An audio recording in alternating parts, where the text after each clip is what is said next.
Hey there. One of my other YouTubers I like to watch, Phil from Woods Tree Farm, he was having trouble out of his steering on a Farmtrac 60, and I'd experienced the same issue, or I would assume it's the same issue, back when my tractor wasn't just a few years old. And he'd asked if anybody had any suggestions or any help, to put it in the comments. So I told him kind of what I thought it was, but I was going to do a little short video for him here too that hopefully will be informative to him as well as some others. So we'll get started here and I'll show you what's going on. All right, what he said was going on is on this steering jack, it was leaking out of the other side over. I'll show you in just a second. But if you notice, you've got a inlet right here for fluid on this side of your ram.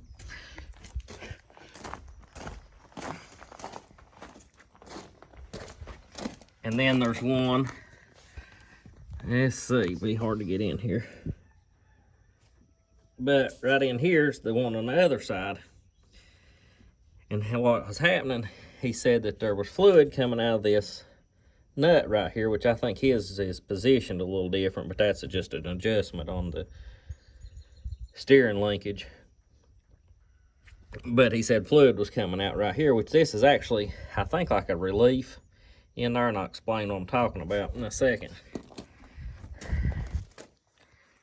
What I believe is going on, I had to have my jack on this one, steering jack, repacked with new seals and stuff, and which it was under warranty still at the time.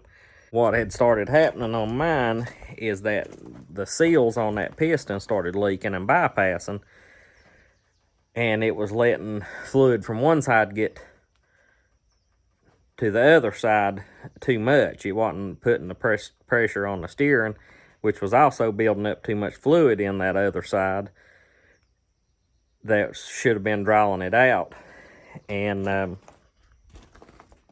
was making it spew out of that little vent hole, which I think that's a pressure relief in this steering jack. I've not ever seen one set up exactly like they are on this, but what it eventually does is, if you was getting too much fluid into one side, it could cause your steering to lock up, and that's just sort of a safety, because I tried to stop mine up to keep running it because it was leaking so bad at one point, and then my steering locked up and I couldn't steer it either way, which I didn't know any better at the time. I was pretty young.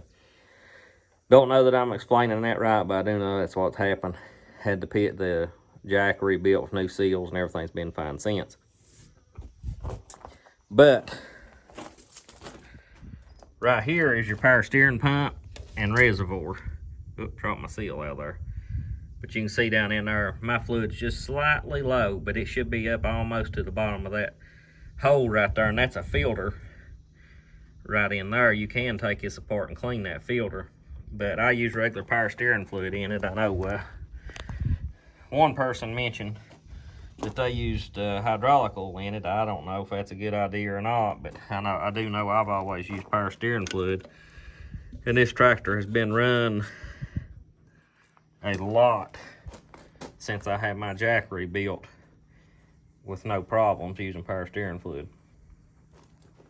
And he had said that the hydraulic fluid was low on his tractor, and something on these that some people don't know, and I didn't for a little while, is that this dipstick right here that you check is just your transmission dipstick.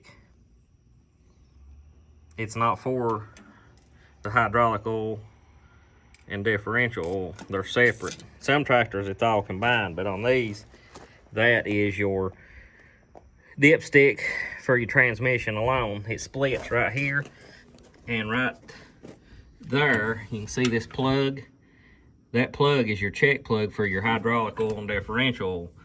And what you want to do is take that plug all the way out, and should show signs of oil starting to run out, and if there's not oil running out, you fill it up until they do.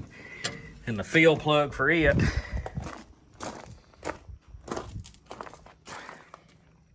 is right there. That is hydraulic oil. I also use regular hydraulic oil in my transmission on this tractor too, and right here's the fill port for it. But they are separate on this tractor. It's not one complete unit.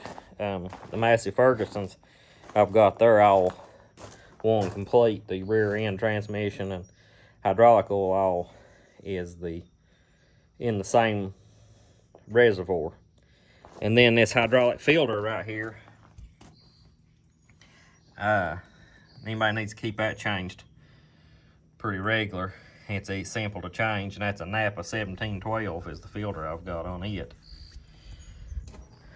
But anyways, if you have any more questions or anything I can help you with, I will. I do have a book on this tractor, but I tried to find out on that power steering fluid if you're supposed to use power steering or hydraulic oil, and it didn't specify the oil that I could find in that book. But I have been using regular power steering fluid, and that works perfectly fine.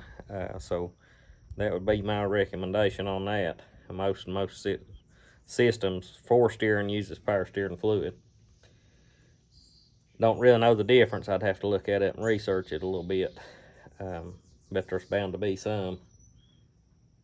But anyways, I hope this helps you a little bit. I know, I mean, I'm no expert on them, but I've fooled with this and quite a bit, and I have experienced that same problem. And as far as your steering wheel turning free, you can see this one, it's got tension on it, and I'd say that's just where it's low on fluid. So, and you may fill it up and it run a long time, even if that cylinder leaking. I wouldn't jump into fixing that until it gets plumb bad. Just keep fluid in it and run it unless it starts giving you a lot of problems or leaking really bad. And one way you're supposed to fill these up is have your wheels sitting straight and fill them up to the bottom lip of that reservoir I showed you for the power steering. Then turn it all the way in one direction, right or left, it won't matter. And if the fluid level drops, add a little more, and then turn it back the opposite direction and check it again, and keep repeating that process until you get all the air bled out of the system and it's no longer sucking any more oil down out of the reservoir, and the steering smooths out. And you do that while the tractor's running. So I guess that's all I can think of. But anyways, y'all have a good day, and we'll catch you later.